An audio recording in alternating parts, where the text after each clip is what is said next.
بسم الله الرحمن الرحیم. السلام علیکم ورحمت الله وبرکاته.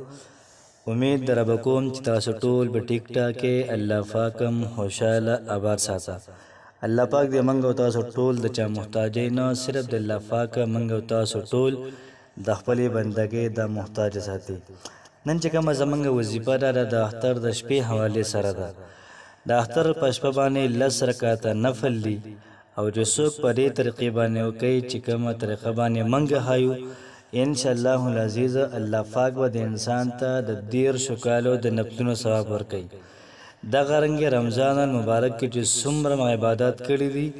دا ټول عبادات به الله پاک د انسان ته قبلوي. یاد ساتئ چې چا به څومره نوافل کړي دي یو سړی وایي زما دا ټول نوافل دي دا قبول شي نو دغه 10 رکعاته مونځ وکړه. د هغې نه بعد الله پاک نه دعا وغواړه انشاءالله العزیز الله پاک به ستاسو ټول نوافل. دغه رنګ یو سړی پکې ختمونه د قرآن مجید کړي دي او دی دا وایي چې دا ختمونه د الله پاک ماله قبول کړي نو د اختر په شپه باندې د 10 رکعاته مونځ وکړه انشاءالله العزیز الله پاک به ستاسو ټول تلاوت دغه رنګ ختمونه دا به قبول کړي. یو سړی دا سره چې هغه چې زمونږ اعتکاف د الله پاک قبول کې دغه رنګ زنانه دي هغوی وایي زمونږ اعتکاف د الله پاک قبول کې دغه رنګ د قرآن تلاوت د الله قبول کې دغه رنګ ذکر فکر د الله پاک قبول کې.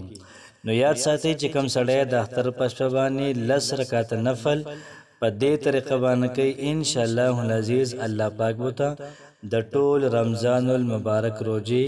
دا ول محترم قبول کی عبادت بول قبول کی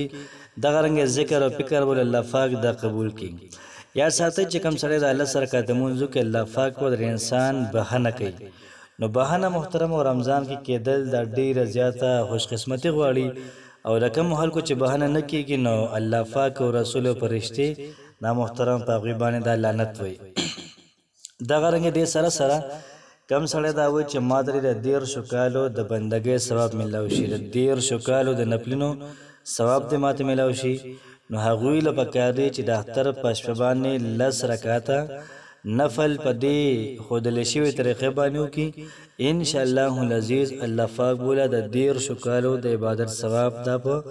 عملنامه کې ولیکي. راځئ چې زه د وظیفې طرف ته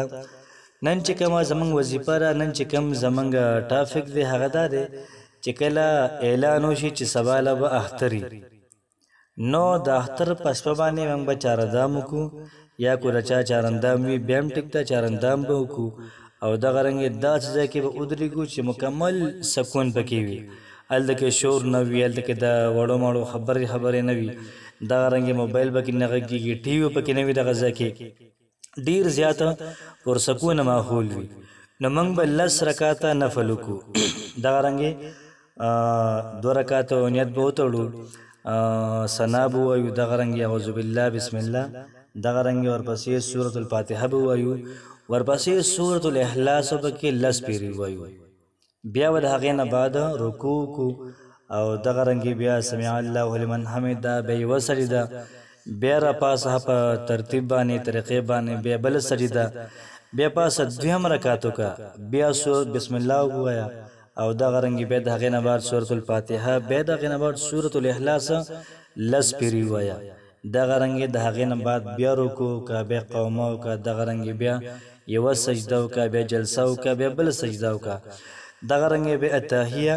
مکمل مونځ ووایه اتحیه چې کومه ده دا پوره کړه بیا درود شریف ووایه بیا د هغې نه بعد دعا وکړه اللهم ربنا آتنا فی الدنیا حسنه وفي الاخرة حسنه وقنا عذاب النار چې دې ځای پورې تا مونځ وویلې نو ستا 2 رکعاته مکمل شو دغه رنګ ورپسې بیا 2 رکعاته بیا 2 رکعاته بیا 2 رکعاته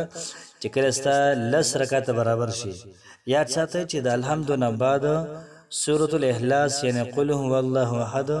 دا پکې هر پیره کې 10 پیرې وي نو ستا 10 رکعاته برابر شي بیا د هغې نه بعد چې کله ستا 10 رکعاته برابر شي 3 پیرې به درود شریف وي بیا به د هغې نه بعد خپله مسله الله پاک ته ور وړاندې کړي ستاسو څومره حاجت وي څومره پریشاني وي څومره ټینشن وي دغه مسایل به الله پاک ته ور وړاندې کړي او دغه رنګې کوم فضایل موږ ویلي دغه فضایل به الله پاک ته ووایي چې پروردګاره په دې مونځ باندې دومره فضایل دي دا مال راکړي بیا د هغې نه بعد درې پیرې درود شریف او بیا به لاسونه په مخ باندې راکاږئ. نو کوشش وکړئ چې دا وظیفه مخکې هم خلکو سره شیر کړئ. څومره ملګري دي یا څومره مسافر دي د چا سبا اختر دی د هغوی سره شیر کړئ چې هغوی هم د دې نه فایده والي. الله پاک هم خوشحاله ساته. السلام علیکم ورحمة الله وبرکاته.